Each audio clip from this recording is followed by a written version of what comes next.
Hi అండి, welcome to our channel. ఈ రోజు మీ అందరికీ తునికి జాతరను అయితే చూపించబోతున్నాను. ఏంటి జాతర ప్రతి ఒక్క దగ్గర జరుగుతుంది కదా, ఇందులో చూసేది ఏముంది అని మాత్రం అనుకోవద్దు. వీళ్ళ యొక్క ఆచార సంప్రదాయాలు చూసేసరికి నాకైతే చాలా షాక్ అనిపించింది. మరి మీకు వీళ్ళ యొక్క ఆచార సంప్రదాయాలు ఎలా ఉంటాయో చూడాలని ఉందా? అయితే వీడియో ఎక్కడ కూడా స్కిప్ చేయకుండా చివరి వరకు చూసేద్దాం రండి. ఇప్పుడు మేమైతే ఎవ్రీ ఇయర్ లాగే ఈ ఇయర్ కూడా తునికి జాతరకి అయితే వెళ్తున్నాం. మేముండే ఏరియాలో మాకు దగ్గరలో ఈ తునికి అనే చిన్న గ్రామం ఉందన్నమాట. ఊరు చిన్నదైనా సరే జాతర అయితే చాలా పెద్దగా జరుపుకుంటారు. ఎందుకంటే ఇక్కడ నల్లపోచమ్మ తల్లి టెంపుల్ ఉందన్నమాట. ఆ టెంపుల్ దగ్గర చుట్టుపక్క గ్రామస్తులు అందరూ కలిసి ఒకే చోట ఈ జాతరను అయితే జరుపుకుంటారు. మేము ఇప్పుడైతే జాతర దగ్గరికి వచ్చేసామన్నమాట. ఇక్కడ చూసినట్లయితే వేల మంది జనాలు ఉంటారు. అసలు పిల్లలు తప్పిపోయినా, పెద్దవాళ్ళు, ముసలి వాళ్ళు ఎవరు తప్పిపోయినా సరే కనిపించరన్నమాట. అంత రష్గా ఉంది. ఇక ఈ చుట్టూ చూసినట్లయితే ఎక్కడ చూసినా టెంట్లు కనిపిస్తున్నాయి కదా, అవేంటంటే చుట్టుపక్కల గ్రామస్తులు అందరూ కూడా వచ్చి ఈ జాతర లాస్ట్ 2 రోజులు కూడా ఇలా టెంటలు వేసుకొని ఇక్కడే ఉండిపోతారన్నమాట. అలానే ఇంటి దగ్గర నుంచి వంట సామాన్లు అన్నీ కూడా తీసుకొచ్చి ఇక్కడే కట్టెలు పొయ్యి పెట్టుకొని, కొంతమంది స్టవ్లు తెచ్చుకొని ఇక్కడే వండుకొని తిని మరీ ఉంటారన్నమాట. ఫస్ట్ టైం మా వారు నాకు ఈ జాతరను చూపించగానే నాకైతే చాలా ఆశ్చర్యం అనిపించింది. ఫ్యామిలీ అందరితో కలిసి ఇలా 2 రోజులు జాతరలో ఉండడం అనేది నేనైతే ఫస్ట్ టైం ఈ జాతరలోనే చూశాను. అలా కొంచెం ముందుకు వెళ్ళినట్లయితే ఇక్కడ చూసినట్లయితే చాలా మంచి మంచి బొమ్మలు పెట్టారన్నమాట. పోయినసారి అయితే మేము ఇక్కడ బొమ్మలు తీసుకున్నామని ఈసారికి మేము ఏం బొమ్మలు తీసుకోలేదు. కాకపోతే పోయినసారి కంటే ఈసారి అయితే చాలా మంచి బొమ్మలు పెట్టారన్నమాట.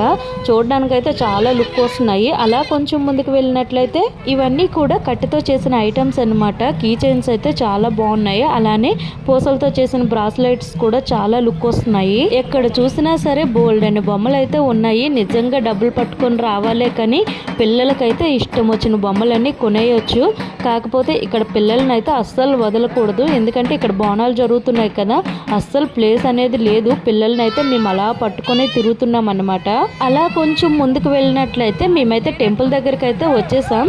కాకపోతే ఇక్కడైతే దర్శనం అయ్యేటట్లు లేదు. ఎందుకంటే బోనాలు జరుగుతున్నాయి కదా, అస్సలు ప్లేస్ అనేది లేదన్నమాట. అలా కొంచెం ముందుకు వెళ్ళినట్లయితే పిల్లల ఆట వస్తువులు, ఇంకా దేవుడి ఫొటోస్, నెక్స్ట్ రకరకాల బ్యాంగిల్స్ కూడా ఉన్నాయన్నమాట. ఇప్పుడు మేమైతే అమ్మవారి టెంపుల్ దగ్గర ఉన్నాము. వీళ్ళందరూ కూడా బోనాలు పట్టుకొని అమ్మవారి దగ్గరికి వచ్చారన్నమాట. ఇక్కడ గమనించవలసింది ఏంటంటే అబ్బాయిలు కూడా కొంతమంది బోనాలు పట్టుకున్నారన్నమాట. అలానే కొంతమంది అబ్బాయిలు సారీస్ కట్టుకుని ఇలా అమ్మవారి లాగా వేషాలు కూడా ధరించారన్నమాట. ఇక్కడ మేమైతే చాలా టైం వెయిట్ చేయవలసి వచ్చింది. ఎందుకంటే వీళ్ళందరూ అమ్మవారి టెంపుల్లోకి వెళ్ళినంత వరకు కూడా వెయిట్ చేయవలసి వచ్చింది. ఎక్కడా కూడా మాకు నడవడానికి కూడా ప్లేస్ లేదన్నమాట. చాలా టైం ఇక్కడ ఉన్నాము. ఇక్కడ చూసినట్లయితే ఇదంతా కూడా అగ్నిగుండం కోసం ఏర్పాటు చేసిందన్నమాట. ఇక్కడ చూసినట్లయితే ఇంతకు ముందు నేను చెప్పాను కదా ఫ్యామిలీతో వచ్చి ఇక్కడే 2 days ఉంటారని. ఇదిగోండి ఇలానే టెంట్లు వేసుకొని ఫ్యామిలీతో సహా అందరూ వచ్చి ఇక్కడే వంట చేసి ఈ 2 రోజులు కూడా ఇక్కడే నిద్ర చేస్తారన్నమాట. ఇలా 2 రోజులు నిద్ర చేయడం వలన ఈ ఇయర్ అంతా కూడా వాళ్ళకి మంచి జరుగుతుందని నమ్మకం ఉంటుందన్నమాట. అందుకని ప్రతి ఒక్కరూ కూడా ఇంట్లో ఎవ్వరూ లేకుండా ఇలానే వచ్చి అందరూ కూడా ఇలానే నిద్రపోతారన్నమాట. నిజంగా ఇదైతే నాకు చాలా ఆశ్చర్యం అనిపించింది. నిజంగా ఎంత నమ్మకం లేకపోతే ఇలా చేస్తారో చెప్పండి.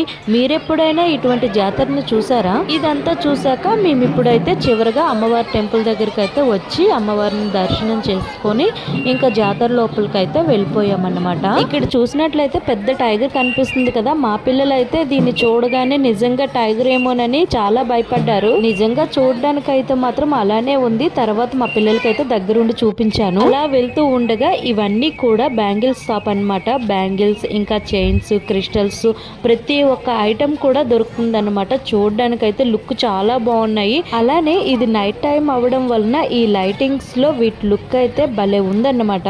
నిజం చెప్పాలంటే మనము ఏమైనా పొరపాటున ఎక్కువ డబ్బులు తీసుకొచ్చాము అంటే మాత్రం రూపాయి కూడా ఇంటికి తీసుకువెళ్ళలేము. ఎందుకంటే అన్ని ఐటమ్స్ కూడా కొనాలనిపిస్తుంది, అంత మంచిగా ఉన్నాయన్నమాట. అందులోకి మన కళ్ళ ముందు ఇన్ని ఐటమ్స్ ఉండేటప్పుడు మనం కొనకుండా ఎలా ఉంటాం చెప్పండి. ఇక్కడ మనకి కొన్ని స్టీల్ ఐటమ్స్ కూడా దొరుకుతున్నాయి అన్నమాట. అలానే పిల్లల ఆట వస్తువులు అయితే ప్రతి ఒక్కటి ఇక్కడ దొరుకుతుంది అన్నమాట. పిల్లలు అయితే ఎన్ని వస్తువులను సెలెక్ట్ చేసుకుంటున్నారు, ఇది కొను అది కొను అంటూ తిప్పుతూనే ఉన్నారన్నమాట మమ్మల్ని అయితే. మా పిల్లలు అయితే చూసిన ప్రతి ఒక్క ఐటమ్ కొనమని చాలా అల్లరి పెట్టేశారనమాట. ఇదిలా ఉండగా ఇక్కడైతే అన్ని రకాల స్వీట్స్ ఐటమ్స్ కూడా దొరుకుతాయి అన్నమాట. చూడడానికైతే స్వీట్స్ మంచిగా డెకరేట్ చేశారు కదా, చాలా లుక్ వస్తున్నాయి. చూస్తుంటేనే నోరు ఊరిపోతుంది కదా. స్వీట్ తో పాటు హాట్ కూడా పెట్టారన్నమాట. చూడండి ఇక్కడ ఎన్ని రకాల మిక్సర్స్ పెట్టారో. ఇక్కడ అంతా కూడా మొత్తం అన్ని షాపులు లైన్ గా స్వీట్ హాట్ మాత్రమే ఉందన్నమాట. ఇంకే ఐటమ్స్ కూడా ఇక్కడ లేవు. అలానే మనకి వేడి వేడి జిలేబీ కావాలన్నా సరే స్వయంగా అప్పటికప్పుడు తయారు చేసి ఇస్తారన్నమాట. ఇక ఇవన్నీ కూడా అమ్మవారి దగ్గర దర్శనం అయ్యాక కుంకుమ అలానే ప్రసాదం ఇవన్నీ కొనుక్కుంటారు కదా. వచ్చిన ప్రతి ఒక్కరు కూడా దర్శనం అయిన తర్వాత ఈ ప్రసాదాన్ని కొనుక్కొని ఇంటికి తీసుకెళ్తారనమాట. ఇంకా చూపించాలంటే బోల్డ్ అండ్ ఐటమ్స్ ఉన్నాయి. కాకపోతే వీడియో లెంత్ అవుతుందనేది నేను ఇక్కడతో ఆపేస్తున్నాను. ఇక పిల్లల విషయానికి వస్తే కొన్ని ఆడుకునే వస్తువులు కూడా ఇక్కడ పెట్టారనమాట. నిజంగా ఈ జాతర అంతా కూడా చూడడానికి మాకైతే చాలా టైం పట్టింది. మా పిల్లలు అయితే బాగా ఎంజాయ్ చేశారు. పిల్లలేంటి మేము కూడా భలే ఎంజాయ్ చేసామన్నమాట. మరి ఈ తునికి జాతర ఆచార సాంప్రదాయాలు ఎలా ఉంటాయో మీకైతే తెలిసింది కదా. మరి ఈ వీడియో మీకు ఎలా అనిపించిందో ఒక చిన్న కామెంట్ చేయడం మాత్రం మర్చిపోవద్దు. నెక్స్ట్ మరికొన్ని వీడియోలతో మళ్ళీ కలుద్దాం. Thank you for watching.